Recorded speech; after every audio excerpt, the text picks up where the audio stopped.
బాజాబ్తా ప్రజల దగ్గరికి వెళ్ళినాం, ప్రజలకు చెప్పినాం, ఇందిరమ్మ రాజ్యం తెస్తామన్నాం, కాంగ్రెస్ అధికారంలోకి వస్తుందన్నాం, 6 గ్యారంటీలు అమలు చేస్తామన్నాం. ఆ మాట తెలంగాణ ఇచ్చిన సోనియమ్మతోని మీకు చెప్పించినాం.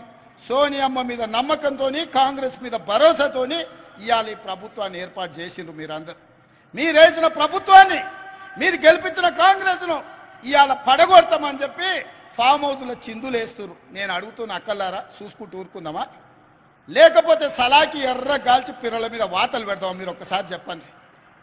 నేనైతే ఒక మాట చెప్పదలుచుకున్నా, ఎవడైతే ఈ ప్రభుత్వాన్ని పడగొడతానో, ఈ ప్రభుత్వానికి ఏదన్నా నష్టం చేకూరుస్తా అంటే ఊర్లలోకి వస్తే పొరకాటలు తిరిగేసి కొట్టూరు రక్క, ఎవడొచ్చినా సరే ఇంటి ముందరికి వస్తే, ఓటు అడగనికి వస్తే చేయి జాపమని రొట్టెలు చేసేటప్పుడు వస్తే సలాకి ఎర్ర గాల్చి చేతుల మీద వాతలు పెట్టారు. అప్పుడు కానీ సన్నాసులకు బుద్ధి రాదు.